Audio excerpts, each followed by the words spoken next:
All right, 1998 W208. I'm doing the drag link, which is the outer and the inner tie rods.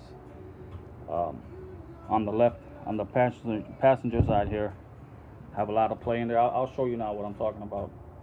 But that whole front end, that whole system, that whole rack there has to come out. You can replace the inside on the left there. You can replace the joint that's bad, but you might as well just replace the whole thing. And then I'm gonna align it, and then I'll pretty much call it a wrap after that.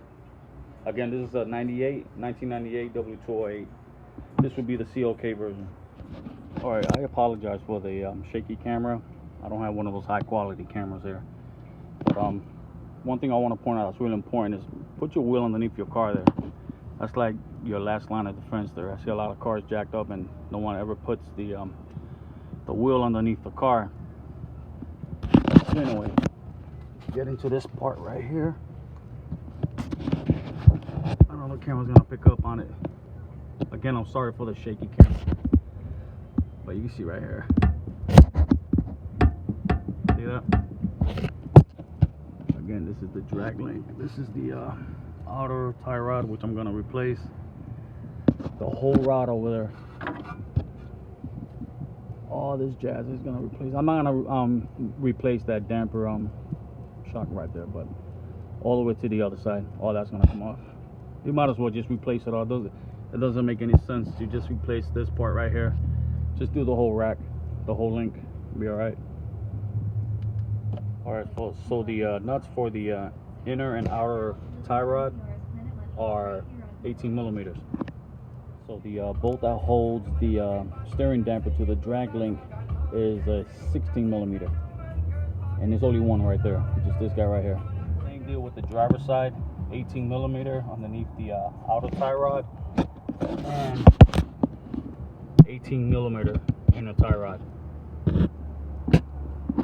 Just in case you're wondering what I'm using to pop off the outer tie rods, I'm just using a pickle fork. These outer tie rods were already shot already. The boot was ripped up, so like I said, they're all getting replaced. But I do have the tool inside to remove these tie rods, outer tie rods safely. But like again, these outer tie rods are shot, so I'm just gonna replace them. All right, you can see how bad these tie rods were. Look at all the play on them. Really bad. The inside. All right, one more thing too. See this knuckle right here? Tie rod is gonna have to be removed with tie rod puller, pitman on puller, which is this guy right here. They're inexpensive. You can pick them up for like 10-15 bucks at Harbor Freight. Wherever, you know, like in my case, maybe Walmart or something like that, or even AutoZone. Well, halfway to the passenger side, so that I can get the inner tie rod off. Again, this is a super easy job. It's not that hard. All right, so this is comparison of the old one versus the new one. The old one here, you can clearly see how beat up it is. Look at this guy's all ripped up. The inner tie rod, you can see all the play that it has here. Look at all that play. Here's the new one, no play at all. Same thing with this one here. All right, so I want to apologize at this point because stupid iPad started recording in slow motion, so I don't know what really happened here. I'm gonna realign this myself again. Look at this bad boy. But anyway, so I got it as close as I could. Both sides here too. So all that's gonna be readjusted again.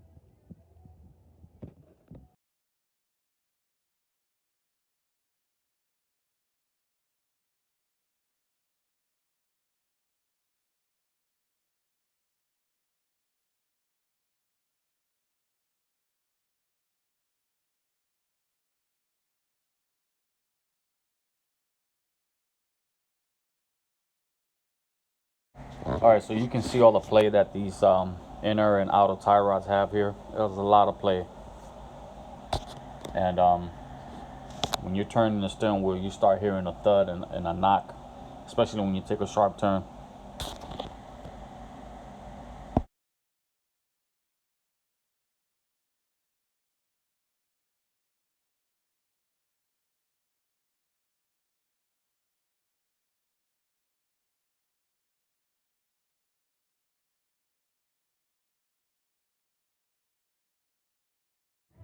Alright, so everything is on.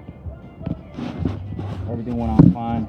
Down here, the camera's gonna pick up on this stupid iPad. Doesn't have a camera light on it, but anyway, it went in fairly easy. I forgot to mention earlier, this whole bar right here, the middle bar right here, you have to tilt it back towards the front so that the bolts are pointing towards the back, and then make sure those two pitman arms are lined up together, and then just tilt it forward and both of them will fall right in easily. I should have mentioned that earlier. The other side down there is done too. I don't know if the camera's gonna pick up on it, but anyway, stupid iPad doesn't have a camera. I mean a light on it. But I did torque everything down right here. Got my torque wrench. I torqued it down to 60 pounds. Mercedes calls for 55 pounds, so I just went the extra 5 pounds. Being that the car's 21 years old, it's got a lot of mileage on it. So now I'm gonna get the wheels back on and align it. All right, so now I'm aligning it now. I'm doing it the old school way, like I've always done them like this all my life. I just line up this part of the wall here to this wall here. I go down this imaginary line, and I go to right here, this part of the wall to this part of the wall, right? And then I just eyeball it. If this side is sticking out more, then I toe it in and do the same for the back over there. All right, this is the way I do it. On a Mercedes, it's 1/2 millimeter, a 12 millimeter, and you pull down, and I think it toes in from the back. I don't remember for now, but this is what you got to do. You just pull down on it. It's hard to do with one hand, and I'm going down. All right, I'm gonna check it now. All right, so once I got all 4 of the walls lined up, I towed in the front part of the front wheel here. The front end, I towed it in about 1/8. I did this for both sides, and I'll know now once I'm driving now if it pulls to the left or to the right. But for the most part, this is the way I've been doing it. At least on the CLKs, I've been doing it like this for the last 12 years, I think, and never had an issue with it. Tires always last. But I gotta remind you that this only works on wheels that are stock. These wheels are 16-inch. That's stock from the factory. Once you go over like maybe 18s or something like that, then it changes the stance, and you might have to do the camber adjustment too and all that other jazz. So I'm gonna take it for a ride now and see what happens. Everything's torqued down, everything's tightened down, so that should be all right. All right, so the car's pulling nice and true now. It's running nice and true. I mean, I'm taking a curve here, so you won't, you know, but on a straightaway, she's running nice and true. We're like right here, see? It's not pulling to the left or to the right. I'm not even holding the steering wheel.